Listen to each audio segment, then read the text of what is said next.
The unique experiences, knowledge, and perspectives brought by all of you are invaluable for a richer understanding of the problems and the development of comprehensive solutions to those problems.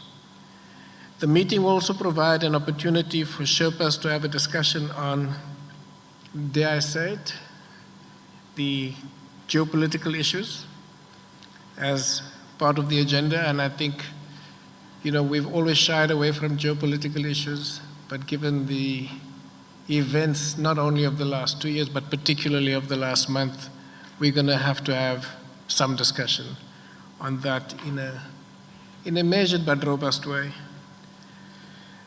We do recognize, though, that the G20 is a forum for international economic cooperation, and we recognize that this should be the focus, but the ongoing conflicts worldwide, as we've pointed out before, are definitely now even more detrimental to not just peace and security, but economic development and the attainment of the Sustainable Development Goals. So we will discuss it, but we will also make sure it doesn't hold us back, but the discussion is important.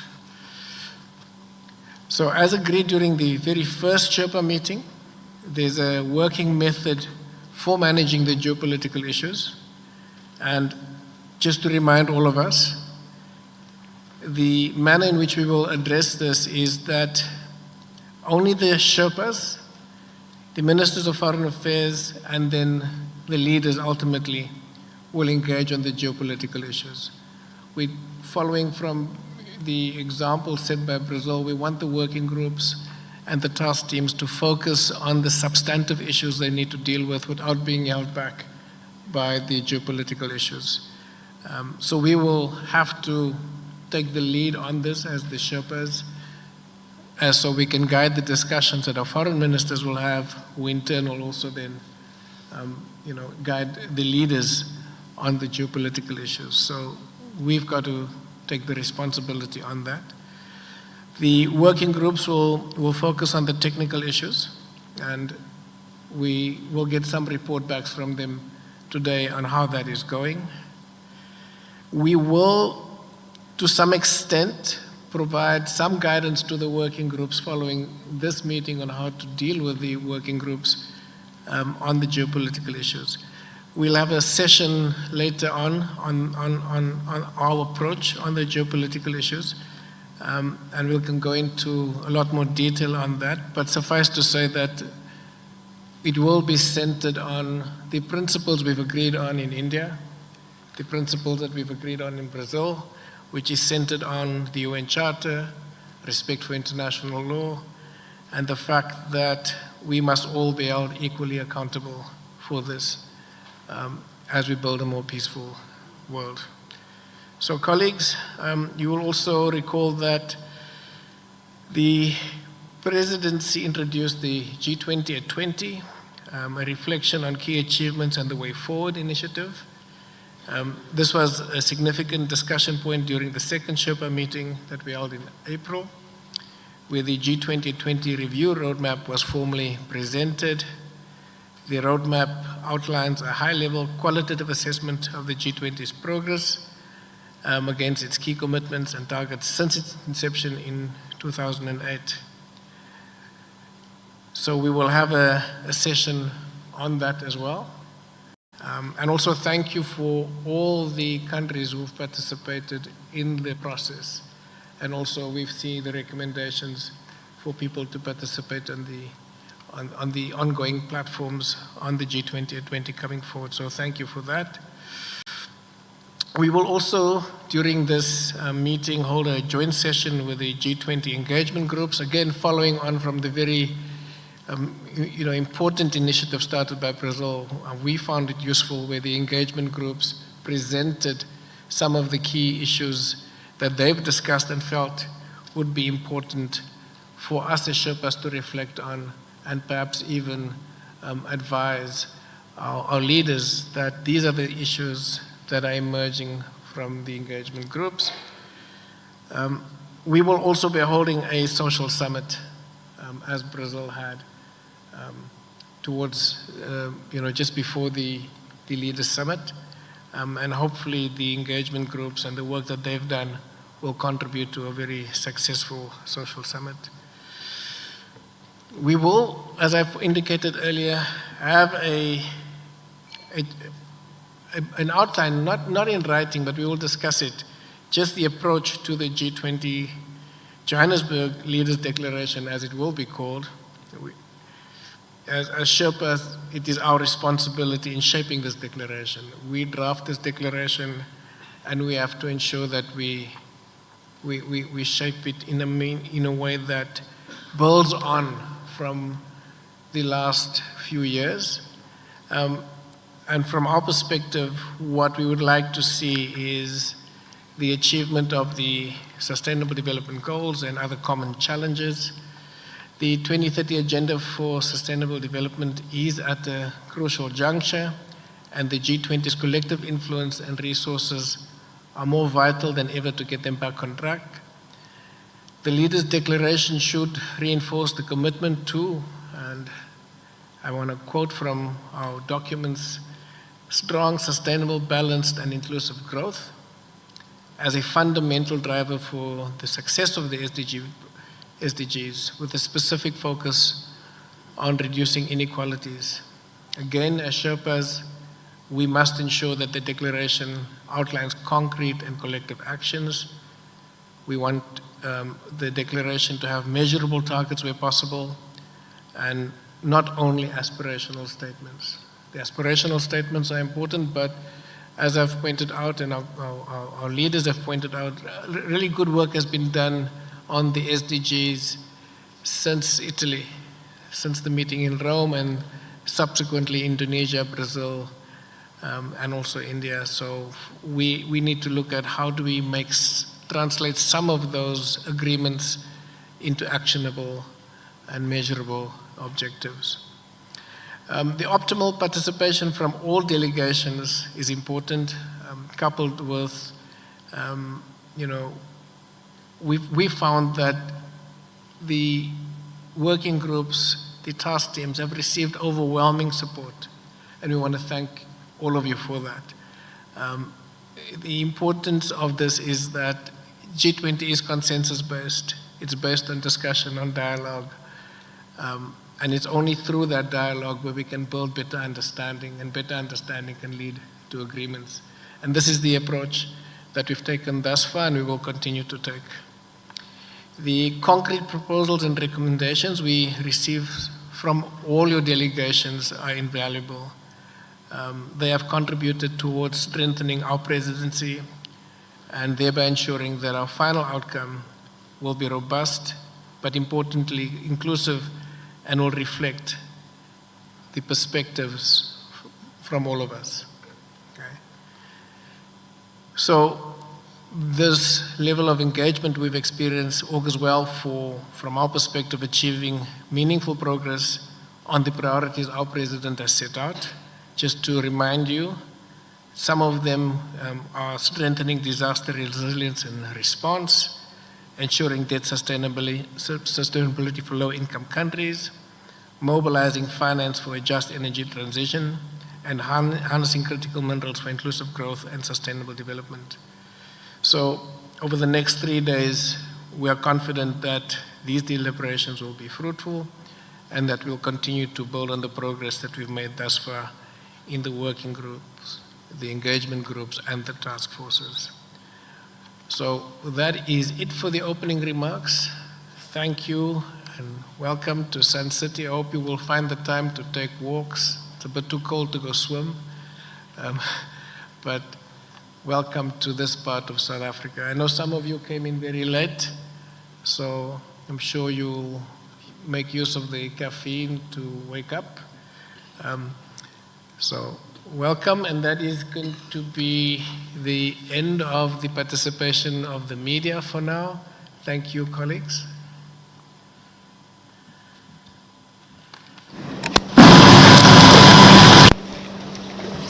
Well, the media exits.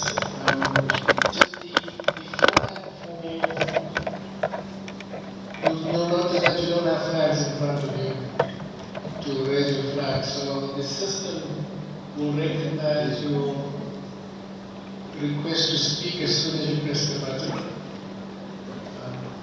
That will give me a list of people of delegation that wish to speak. And then we will follow the list based on request for speaking. We will follow the same procedure as we always follow.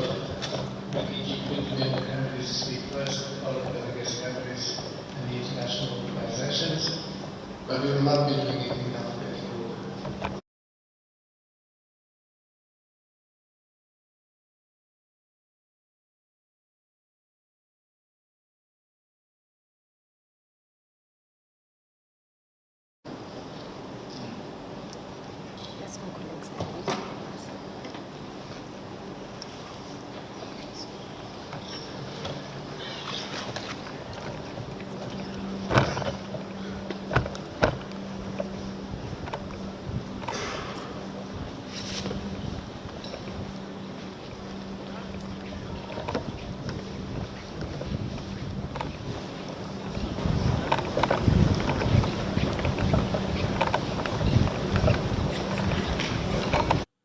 Communic.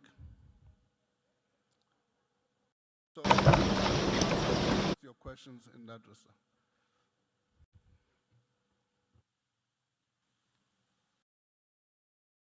Hello, this is Lamise Umerji from News 24. I would like to find out if you can share more on what the process has been like without top officials from the US, Brazil, China, India, and Japan. Do you think this has played a role in affecting the outcomes? It has not played a role. I don't know when you say top officials from these countries. Let me just give an indication. I mean, from the USA, Scott Bissett, the Secretary Treasurer, sent a note verbal that he is coming. All of a sudden, the President of the United States called his first budget meeting, with his first cabinet meeting yesterday. And therefore, Scott had, as a result, to attend the first meeting.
South Africa's G20 presidency, especially amid all these geopolitical challenges. Let's hear now the perspective from Norway. So, Mr. Harbour, once again, thank you so much indeed for your time. And I would imagine it's such a very important time globally because it's a myriad of challenges. And this is such a very important time to look at these geopolitical issues and find a way so that we can find consensus, as it were. No, that's true. That you summarized actually the good reasons why we're here. The G20 process, as I see it, is more important than ever. There are a lot of geopolitical tensions, which have large implications also for the global economy, which is the main purpose of why the G20 was created. So for that reason, it's very important that we meet. And as you said, we are more than halfway through this G20 year under the South African presidency, only 5 months from the summit. So we have a lot of work to do. So it's important we get together, discuss openly geopolitical challenges and how they affect the G20 work. And just once again, Mr. Harbour, it comes on the back of this fragile ceasefire in the Middle East. I mean, a very concerning conflict because of the very strategic position of the Middle East, but also because we know that, for example, the issue of the resolution of the conflicts is quite important, especially when it comes to the nuclear facilities like we have seen between Israel and Iran. Yes, we are extremely concerned about the situation. We've already said that we are concerned about the developments in the Middle East. But what has happened the last couple of weeks just has increased our concerns. It's very important that now we get ceasefires and also that we don't forget the crisis in Gaza, because the situation of the population in Gaza has in a sense lost attention, and we're very concerned about that. And of course still with the Russia's aggression against Ukraine, so there are multiple crises, and we think that we have to stand behind the principles of the UN Charter and international law, and that should be our guide in all these situations.